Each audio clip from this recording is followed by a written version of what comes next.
영어를 할 수 있느냐 없느냐는 우리가 받아들일 수 있는 정보의 양과 질을 크게 좌우합니다. 영어로 된 자료의 양은 상상을 초월하며 인터넷상의 전체 자료 중 약 50% 이상이 영어로 작성됩니다. 교육 영상, 연구 자료, 실시간으로 쏟아지는 중요한 정보들은 대부분 영어로 먼저 나오고 영어를 모른다면 그 모든 기회를 놓칠 수밖에 없습니다. 해외여행에서도 자유롭게 계획을 세우고 새로운 사람들과 소통하며 더욱 풍부한 경험을 할 수 있습니다. 영화나 드라마를 자막 없이 본다는 것은 원어에서만 느낄 수 있는 뉘앙스와 깊이를 이해하게 된다는 뜻입니다. 영어를 배우면 단순히 여행이나 영화 감상뿐만 아니라 세계와 직접적으로 연결될 수 있는 도구를 얻는 것입니다. 그런데 많은 사람들이 늦었다고 생각합니다. 영어 공부를 나이가 들었기 때문에 또는 이미 학창시절에도 못했기 때문에 포기합니다. 흔히 영어는 어릴 때 배우지 않으면 늦었다고 말합니다. 이 통념은 1960년대에 만들어진 결정적 시기 가설에서 비롯되었습니다. 이 가설에 따르면 언어를 배우는 가장 중요한 시기는 2세에서 13세까지이고 이 시기를 지나면 언어 습득 능력이 급격히 떨어진다고 주장합니다. 하지만 이 가설은 단지 가설일 뿐이며 그것도 60년이 넘게 입증되지 않은 상태로 남아 있습니다. 오히려 최근에 많은 연구들은 이 가설을 반박하고 있습니다.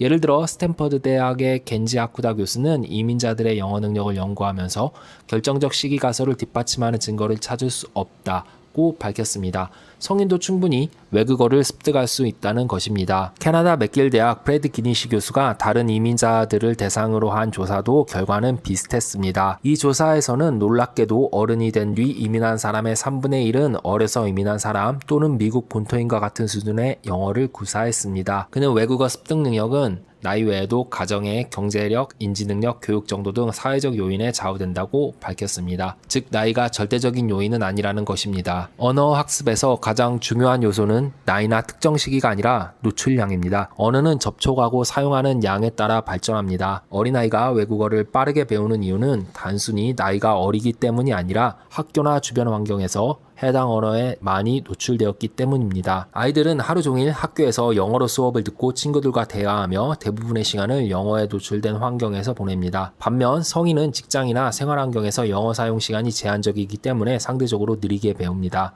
언어학습에서 반복은 절대적인 영향을 미칩니다. 이는 운동을 통해 근육이 단련되는 과정과 유사합니다. 한두 번 듣고 끝내는 것으로는 뇌의 언어가 자리 잡지 않습니다. 경험적으로도 단순히 10번, 20번 듣는 것으로 실생활에 사용할 수 없음을 알 수 있습니다. 따라서 처음 공부할 자료는 최소 50번에서 많게는 100번까지 반복하길 추천합니다. 다만 이해가 전제되지 않은 반복은 효과가 없습니다. 예를 들어 스페인어를 전혀 모르는 상태에서 스페인어 방송을 1000시간 듣는다고 해서 스페인어 실력이 늘지 않습니다. 이해할 수 없는 자극은 뇌가 소음으로 처리하기 때문입니다. 언어는 이해가 가능한 상태에서 반복적으로 노출될 때 학습이 이루어집니다. 예를 들어 외국인이 주세요라는 말을 100번 들어도 그 의미나 상황을 이해하지 못한다면 학습할 수 없습니다. 하지만 주세요가 말하는 사람이 무엇인가가 필요한 상황에서 옆에 있는 사람에게 그것을 전달해달라고 공손히 요청하는 상황이라는 것을 인지한 상태에서 상황에 맞춰 다양하게 반복된다면 주세요가 라면 주세요, 잔돈 주세요와 같이 다양하게 사용될 수 있음을 자연스럽게 익힐 수 있습니다. 따라서 내가 이해할 수 있는 자료에 최대한 많이 노출되고 이를 반복하는 것이 중요합니다.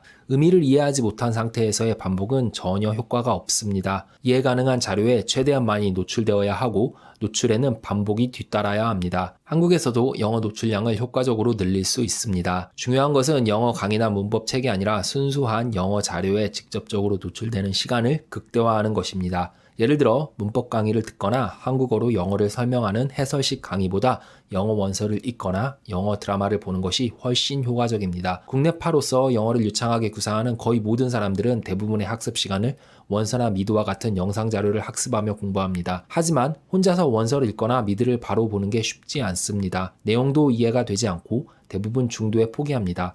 생각보다 아이들 동화책도 어렵고 프렌즈와 같은 일상적인 대화도 상당히 빠르고 이해가 안 돼서 금방 포기합니다. 영어 원서를 읽기 전에는 우선 아주 쉬운 책을 선택하는 것이 중요합니다. 정말 쉬운 책을 선택해야 합니다. 한 페이지에 모르는 단어가 10개 이내인 책을 선정하세요. 만약 한 페이지에 모르는 단어가 15개 이상이라면 자연스럽게 읽는 것 자체가 불가능합니다. 책을 선택한 후에는 한국어 번역본을 먼저 읽어 내용을 이해한 뒤 원서를 읽는 것이 도움이 많이 됩니다. 특히 원서에서 자주 나오는 주요 단어를 사전에 학습하며 원서를 읽는데 훨씬 편안하게 접근할 수 있습니다. 만약 읽고 싶은 책을 펼쳤을 때 모르는 단어가 10개 이상이거나 대부분 단어를 이해하지 못한다면 미국 드라마를 활용하는 것도 좋은 대안이 될 수 있습니다. 단 처음부터 한글 자막 없이 드라마를 보는 것은 다소 어렵기 때문에 단계적으로 접근하는 것이 필요합니다. 먼저 한국어 자막으로 내용을 파악합니다. 한국어로 내용을 이해하면 영어 자막으로 볼 때 정확히 영어를 해석하지 못하더라도 영어와 상황을 연결지으며 볼 수 있습니다. 특히 궁금하거나 이해하지 못하면 내용을 전혀 파악할 수 없는 영어 표현들을 따로 정리하고 익히는 것이 좋습니다. 그 영어 자막에 익숙해지면 자막 없이 반복해서 시청합니다. 각 회차를 50에서 100회 반복하면 자연스럽게 대화의 흐름과 표현이 입에 익어 효과적인 학습이 가능합니다. 영어 학습의 핵심은 상황과 내용을 이해하고 영어에 반복 노출되는 것입니다. 언어는 뇌에 깊이 각인되어야 자연스럽게 나올 수 있습니다. 자주 들었던 문장은 상황과 함께 기억되며 반복을 통해 유사한 상황에서 자연스럽게 사용할 수 있습니다.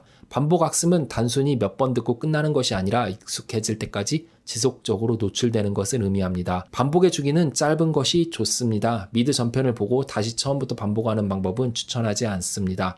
처음에는 하나의 에피소드를 하루에 3회 반복 시청하세요.